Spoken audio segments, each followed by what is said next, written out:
తూర్పుగోదావరి జిల్లా కిర్లంపూడిలో మాజీ మంత్రి ముద్రగడ పద్మనాభం రెండో రోజు ఆమరణ దీక్ష కొనసాగిస్తున్నారు. కాపులను బీసీల్లో చేర్చాలని దీక్షకు దిగిన ముద్రగడ సతీమణితో కలిసి నిరసన తెలుపుతున్నారు. ముద్రగడకు వైద్యులు పరీక్షలు నిర్వహించారు. ప్రభుత్వం నుంచి సానుకూల ప్రకటన వస్తే దీక్ష విరమించడానికి సిద్ధమేనని ముద్రగడ తెలిపారు. బీసీలో చేర్చాలంటూ మాజీ మంత్రి ముద్రగడ పద్మనాభం దంపతులు చేపట్టిన నిరాహార దీక్ష రెండో రోజు చేరింది.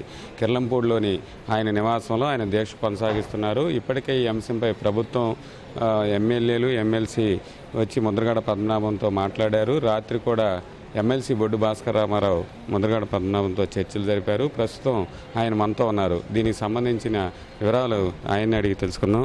సార్, ఇప్పటి వరకు మొన్న రాత్రి ఎమ్మెల్యే ఎమ్మెల్సీ వచ్చారు, రాత్రి కూడా వచ్చారు. ఈ అంశం సానుకూలంగా రెండు వైపులు ప్రభుత్వం నుంచి మీ వైపు నుంచి కూడా ఒక పరిష్కార మార్గం దొరుకుతుంది అనేది వాళ్ళ రాత్రి ఆయన చెప్పిన మాట.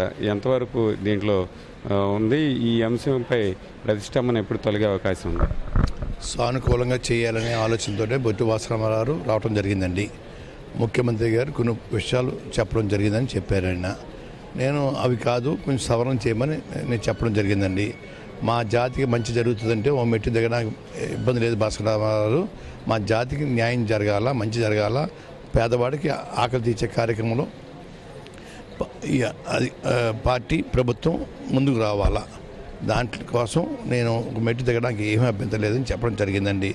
వారు నా విషయాలన్నీ ముఖ్యమంత్రి గారు తీసుకెళ్ళి చెప్పి మళ్ళీ చెప్తా అని చెప్పడం జరిగిందండి. ఇప్పటికే మీరు చేసిన డిమాండ్లు కొంత మీరు కూడా ప్రభుత్వం వైపు నుంచి కూడా ఒక సానుకూలంగా వెలువడే అవకాశం ఉంది. ముఖ్యమంత్రి గారు కూడా దీని మీద చాలా తీవ్రంగా చర్చిస్తున్నారు, అన్ని ప్రయత్నాలు చేస్తున్నారని కూడా చెప్పారు. అయితే ఇవాళ దాని మీద ఒక ప్రతిష్టంభన తొలగే అవకాశం ఎంతవరకు ఉందండి? నాకు తెలియదు సార్, నేను అంత దూరం ఆలోచించిన మనిషిని కాదు. నా కార్యక్రమం మీదే చేస్తాను తప్ప ఊహలో పరిగెట్టనండి. ముఖ్యమంత్రి గారు ప్రపోజలు మంచి చెడ్డ ఆలోచించి చిన్న చిన్న సవరణతో అంగీకరిస్తే నేను దేశ విరమించడానికి ఏమీ అభ్యంతరం లేదండి.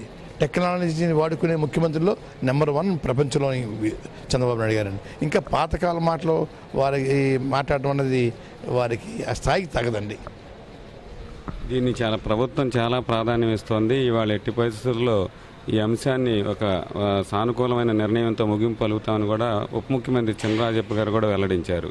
ఆ మేరకు మీరు కూడా ఏమన్నా ఇంకా కాస్త సమయం కానీ ప్రభుత్వం ఇంత సమయం విధించినప్పుడు మీరు దానికి అంగీకరించే అవకాశం ఉందా గడువు విషయంలో? సార్, జాతికి మంచి జరుగుతుంటే ఒక మెట్టు దిగడానికి సిద్ధమని నిన్న చెప్పాను.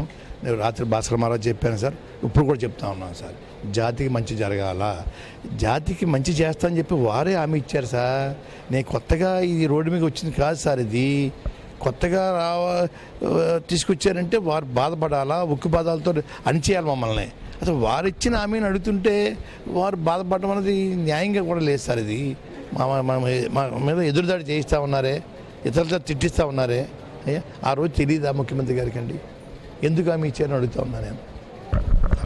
ఇది ఇప్పటికే దీనికి సంబంధించి కొన్ని సవరణలు చేశాము. ప్రభుత్వం నుంచి మరికొంత సమాచారం వస్తే సానుకూలంగా ఈ సమస్య పరిష్కరించడానికి తాను కూడా సిద్ధంగా ఉన్నానని ప్రభుత్వం సానుకూల ప్రకటన నిర్ణయం తీసుకుంటే మాత్రం దీక్ష విరమిస్తానని ముద్రగడ పద్మనాభం చెబుతున్నారు. కెమెరామెన్ రాజశేఖర్తో సాయి ఈటీవీ న్యూస్, కిర్లంపూడి.